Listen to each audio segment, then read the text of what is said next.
All right, welcome to the Best Body Reset. I'm here to talk to you about what this program is, what it's all about, and why we're doing it. So this is a interactive Facebook group where we run the Best Body Reset.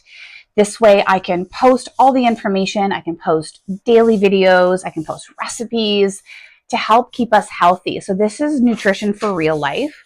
We also post workouts, we talk about exercise, because I believe that in true health, there's like two wings of a bird. One wing is your fitness. You got to move your body. After 35, our bodies are just aging. The other wing is nutrition. And this is a way we can we don't have to feel like we're old when we're in our 30s. I'm so tired of hearing people in their 30s be like, I'm old. We're in our 40s, 50s, 60s, and 70s, and we're thriving. So the Best Body Reset is nutrition for real life, also movement for real life, held through our Facebook group. And it's something that we've created super simple to understand nutrition. Instead of it being something where we're going to cut things out completely, this is very realistic. I've put it all into an umbrella of 10 pillars in order to have you feeling your absolute best. There can be a lot when it comes to nutrition, but we have to learn and understand what nutrition is all about in order to move forward. So let's go into the pillars of the Best Body Reset. So pillar number one, we're going to dream it, do it. We're going to do a goal map. Now, if you want to do something, the most important thing is to get a journal from the dollar store and write that thing down. And this is where we're going to goal set. We're going to really understand why this is important to us. Now, you cannot achieve a goal if you don't even understand who, what, where, when, or why you even care about it. So pillar number one, dream it, do it. We're going to goal set. Pillar number two, sweet talk. So lots of talk about carbs and sugar. Let's really learn and understand, how can we improve our relationship with sugar? Because sugar is actually something that we need, and carbs are something that we need in our life. How does this affect the dopamine in our brain? And how can we balance out our bodies so that we're not craving sugar every day? Or how can we give our body something sweet that's actually natural? And then moving into pillar number three, protein power. So talking about macros, right? There's only three macros: protein, carbs, and fats, right? Carbs are, you're probably used to hearing bread, but it's also like sweet potato. Vegetables are carbohydrates. Proteins you can get from nuts, seeds, meat protein, protein powder, and then fats. And we want to make sure we're getting healthy fats. Fats are what make up our brain. And then carbs are what feed our brain. And protein is what rebuilds our body. So we're going to talk about that in pillar number three. Pillar number four, the 80-20 secret. So this is not really a secret anymore because everybody kind of understands a little bit about 80-20. It means that 80% of the time we are eating foods that rebuild our body. And then 20% of the time, this could be an everyday thing, 20% of the time, we're having a treat. So we kind of learn how to balance that out, not 50-50, 80-20. And sometimes you can even just have a simple rule or simple tool of, does this food rebuild my body? Because your body's constantly rebuilding. Your cells are dying and rebuilding every single minute of every day. Okay, for example, like your muscles, especially when you exercise, are rebuilding every day. Your taste buds, after 24 hours, completely rebuild. Okay. If you break a bone, it takes about a year, for these things to rebuild. Your body is disintegrating and rebuilding all the time. So does this food rebuild my body, or does this food destroy my body? Or you can even use the word age my body. Sugar will age your body. Alcohol will age your body. Processed foods will cause inflammation and age your body. So does this food rebuild my body, or does it destroy my body? Pillar number five is gut check. So this is actually just a little bit of information from a course I took at the University of Colorado, where I learned about the gut microbiome. It was fascinating.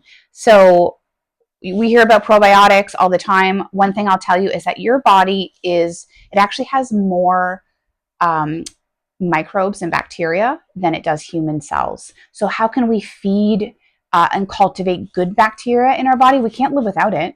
And how can we decrease the harmful bacteria and microbes in our body, like fungus, right? We all have fungus in and on our body. We all have E. coli in and on our body, but we want to have more healthy bacteria, which is just the same thing as a probiotic within our body that will help digest our food, help our immune system, help our communication within our body. Pillar number 6, the hidden stuff. So we're going to use a really simple app. It's a free app called Yuka.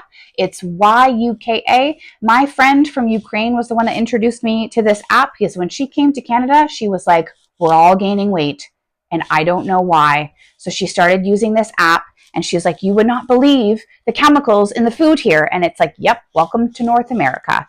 However, one thing I thought was really interesting, my daughter goes to kindergarten, and goldfish are the biggest thing right now. When you run goldfish through the Yuka app, you would not believe all the additives and chemicals in this food. So instead of sending her, like she can have goldfish, but instead of sending her with goldfish every day, instead I'm sending her with popcorn, okay, 3 ingredients. I'm sending her with Tostitos instead of crackers because it has 4 or 5 ingredients. It has whole wheat.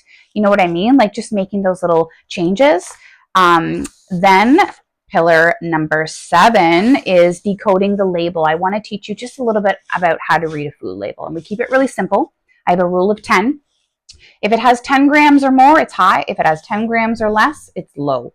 So for example, if it has 10 or more grams of protein, it's got a good source of protein. If it has 10 or more grams of sugar, it's high in sugar. Same thing with fat, okay? Pillar number 8, mindful bite. So we're going to learn how to slowly taste. Again, like I said, our taste buds renew every 24 hours. So if you're eating a lot of chemicals, your taste buds aren't even going to taste an apple. Have you ever ate like all dressed chips or like dill pickle chips, and then later you try to eat an apple, you can't even taste it. You've numbed and burnt all the taste buds on your tongue. So this is just a way to cleanse our palate and then really taste and slow down and chew and eat our food and enjoy it. Food is something that releases dopamine, and it's something that we need. So let's, even if it's healthy food, an apple can taste very, very good after you've gone 12 hours without eating. Half is enough. Pillar number 9, half is enough is about portion control. I want you to hold out your fist and just have a look at it. That is the size of your stomach. So when you take that and you look at it, you think, oh, it's kind of small. But when you hold it against your body, you're like, actually, that is an organ.